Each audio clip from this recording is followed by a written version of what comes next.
Hi guys, I'm back, and as you can see, we have a very small palette here. This is watercolor paper. We're just going to play with some watercolors today. We've been doing a lot of pours lately, and frankly, we need to put something a little different. Try something out. Maybe spark some creativity amongst all you out there who are getting discouraged with maybe the pouring. Um, so I like to, if I get a little tired of the paint pouring or frustrated because it's not been going well lately or just kind of out of ideas, I like to switch mediums.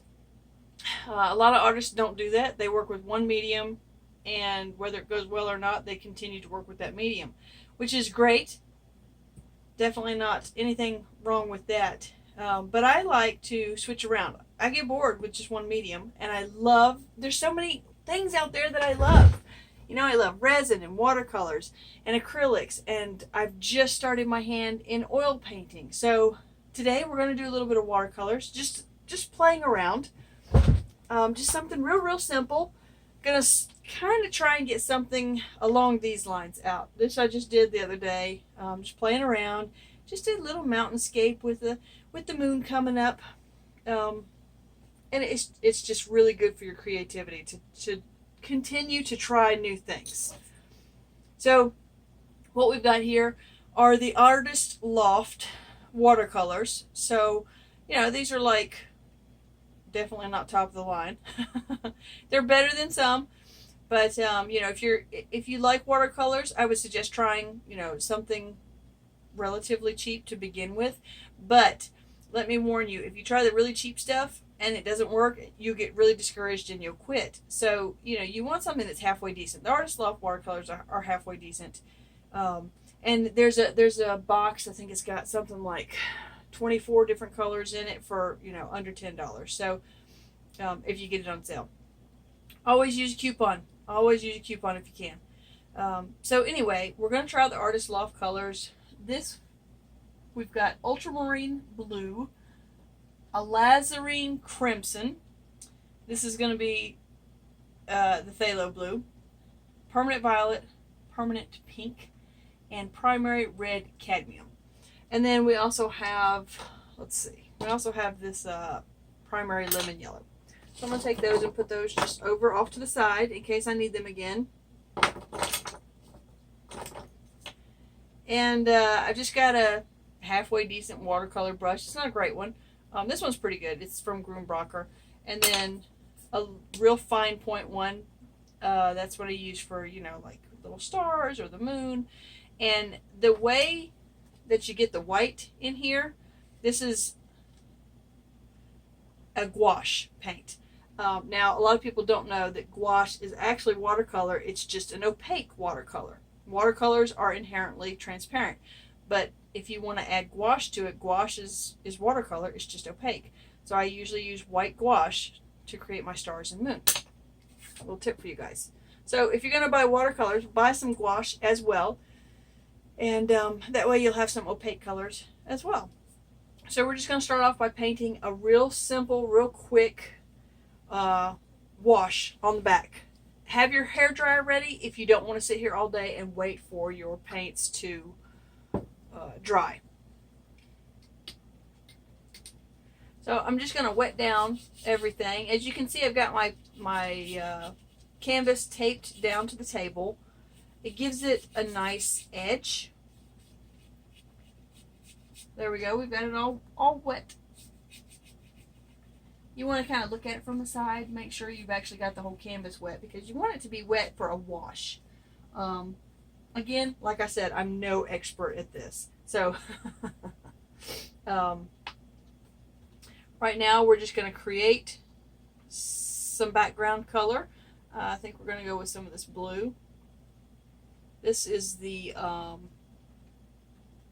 let's see, what is that one? That's the ultramarine blue. It's a bit darker. And we're going to add in a little bit of that other blue. And you just keep mixing it till you get, the color that you want.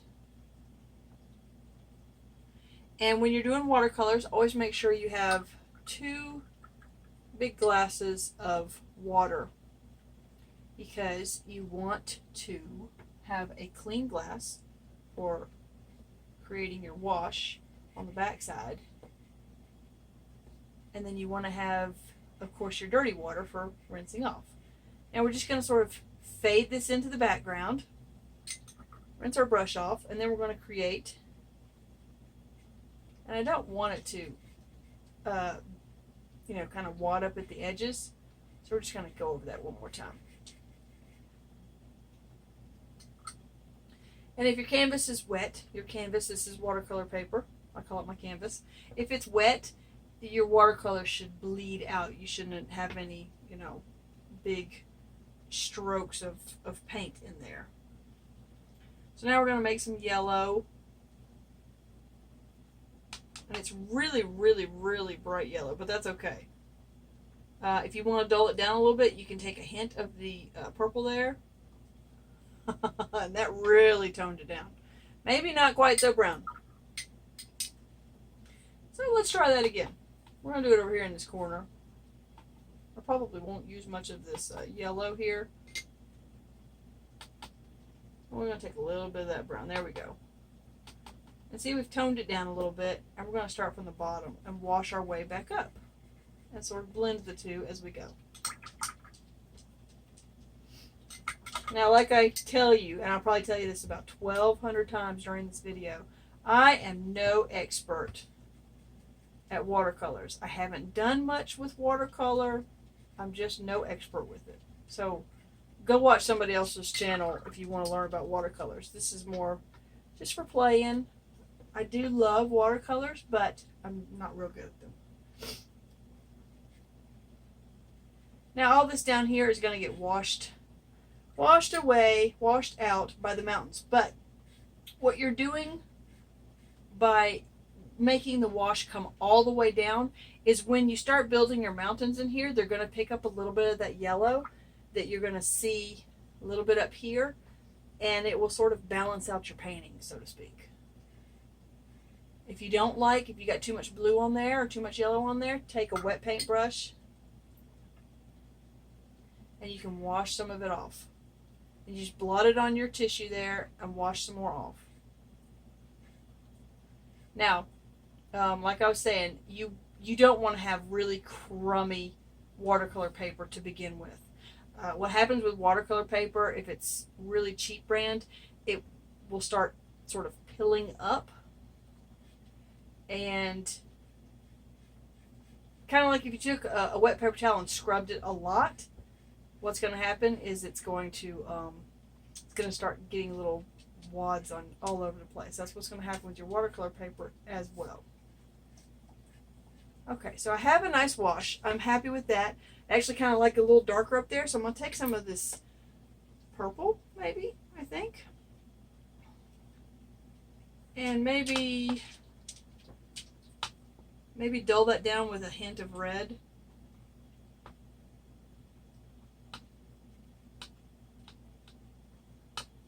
And maybe get a little bit of that brown, wash that in there. I don't know if you guys can see what I'm doing here. And see, if you take all these different colors and kind of wash them together, you're going to dull it down a little bit. So that's what I want, just to kind of dull it down.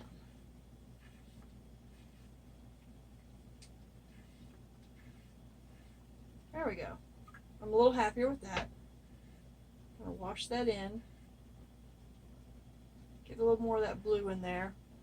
I don't want to lose all that blue. We're going for a darker background than we had in the last painting there. And you see how that purple now is kind of blending in with the yellow. I like that. Okay, so we're going to leave that. So a quick way to take your little painting there and dry it is use your hair dryer. So I'm going to use my hair dryer, so everybody push the mute button.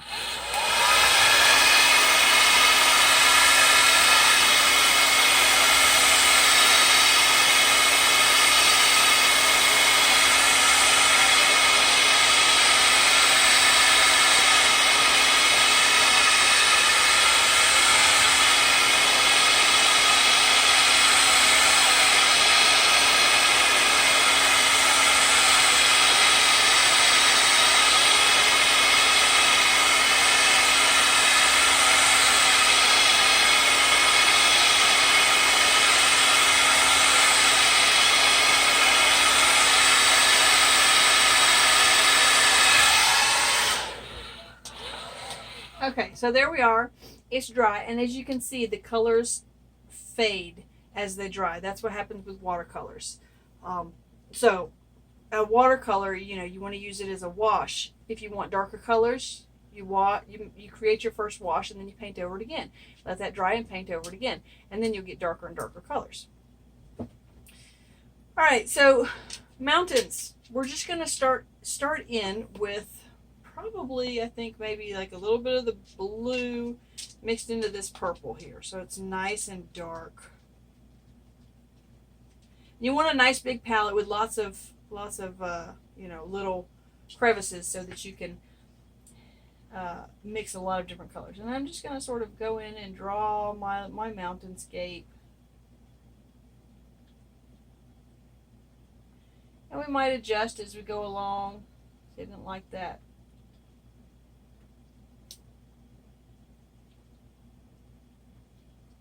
Then you want to drag your color down. I like my mountains to have little tips on them. Drag your color down a little bit. You don't want to drag it down too far, because with this we're going to be layering mountains on mountains. So the more you drag it down, the less mountains you're going to have.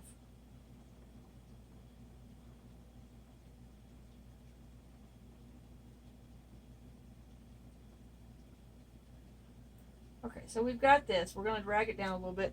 Then we're going to take some clean water and drag it down a little bit more. You want your mountains to be nice and dark on the top, fading down. So we're going to take our wet brush, blot that off, go up with our brush so we can soak up some of that color. And don't worry about what's going on right here, because you're going to cover that up anyway. Then we're going to take our purple and we're going to go back over our line up here. And if you just kind of dab your paintbrush in little spots, you're going to get a little bit darker at the top. And then it'll fade down.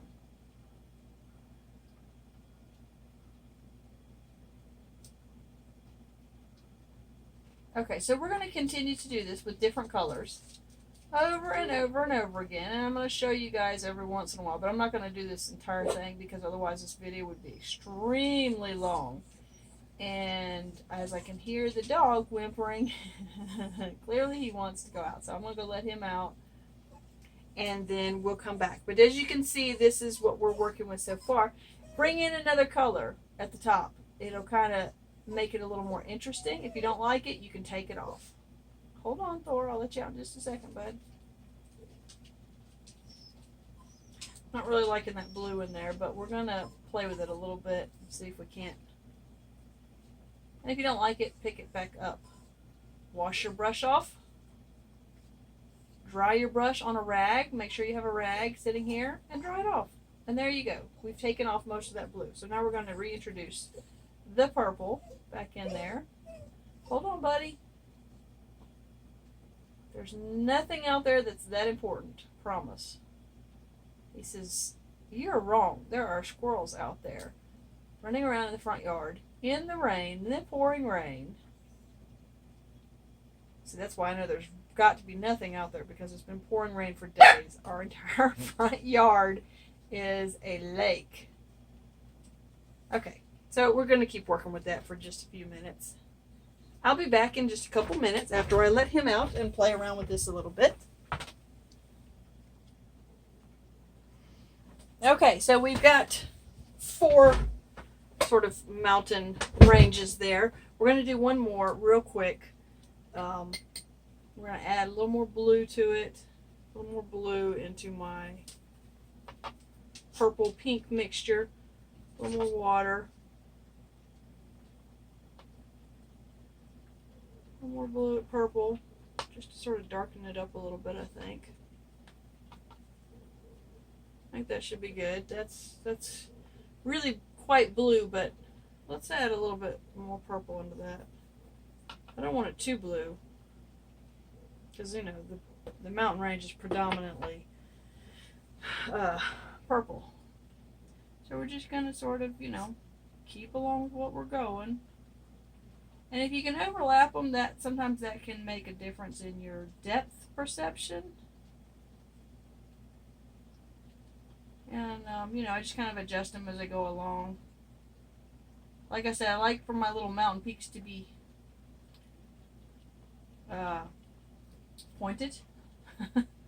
And I know not all mountains are pointed, but just for this, I kind of like them to be pointed. And you can just sort of adjust the shapes as you go along. If you don't like something that's there, change it. You just have to change it before your water dries. Let's come back down there. We want that to come from up there.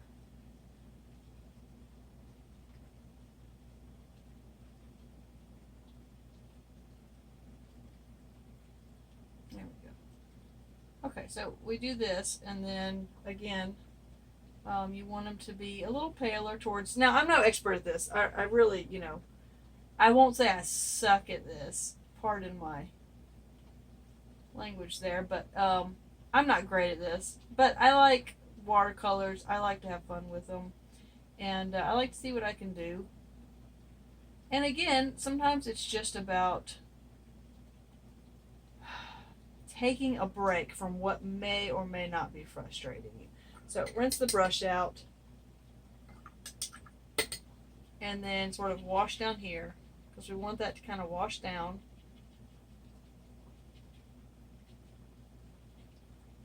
Kind of wash back up into it with your brush, and that'll pull the paint down. Now I think that's going to be my last little mountain range. So we're going to go ahead and fill that in mostly with some more of that blue. Keeping in mind we want it to be sort of fading down into the, blot some of that off of there.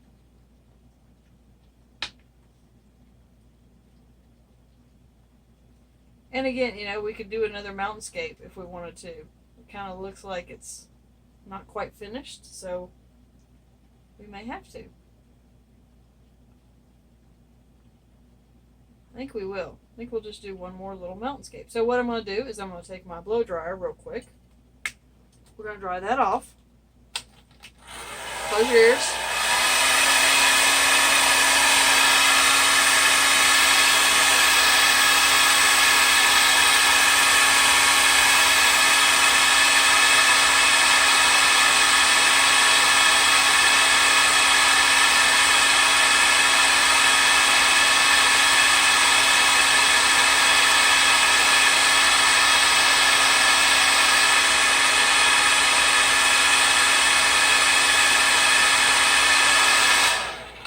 Okay, let's do one more real quick one. We're going to actually need a little more of the red in there because I want this to be more purple, more reddish purple, a real deep.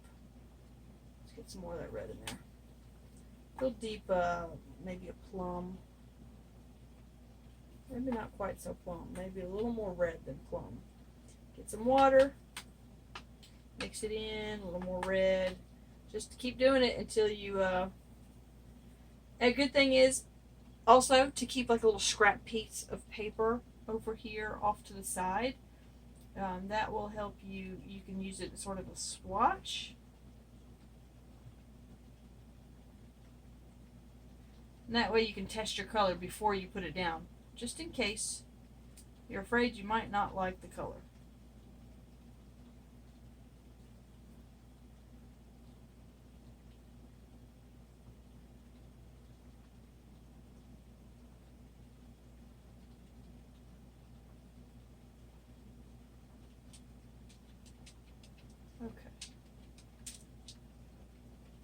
So we've got to finish this up here because it is almost time to go get the kids from running club.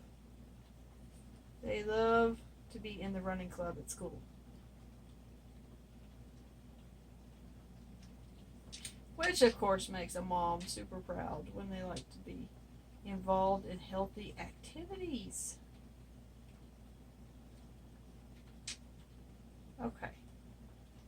I think that's good enough. Let's add some water to the bottom of that.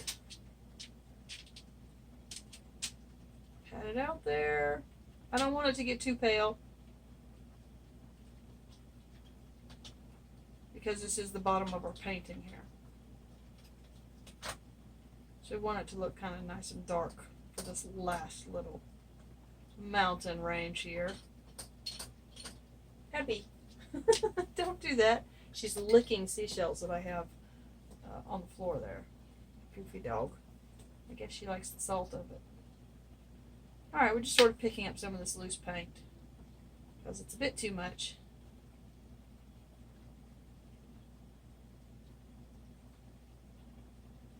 Alright, so we're going to let that just sort of sit and dry on its own, just because I want to go ahead and get my little moon in there. I'm just sort of dotting a little bit of the color along the top edges of the mountains there before it dries, so we can get a little bit more depth in there. And always remember where your light source is coming from. Like for me, my light source is kind of this side of it. You can't really, this is not a real good example of paying attention to your light source. It's just a pretty, that's all. And the tape I'm using is just regular masking tape to hold it down, so the paint is going under there. No doubt about that. But we can fix that. I have a neat little... Okay, so we're going to move that out of the way. We're going to get out some of the white gouache. It works really well for creating, if I can get it open. I can never get this little box open. Real well for creating little moons. Alright guys, so I really wanted to show you real quick. I went ahead and painted a full moon. I just kind of liked the idea of the full moon better. And I peeled off the tape. And as you can see, it really makes for a nice, pretty little painting. And yeah, it just makes your work look all the much better if you have a nice, neat edge to it, especially with the watercolor. So I hope you guys enjoyed this. Be sure to check out the links below. And thank you all for helping to support my channel in whatever way you do, whether it's you buying the Arteza products, you are donating to my PayPal channel, giving me loving comments and emails, sending me pictures of your work to share. I love you all. I hope wherever you are on the planet you're having a lovely day. See you later. Bye.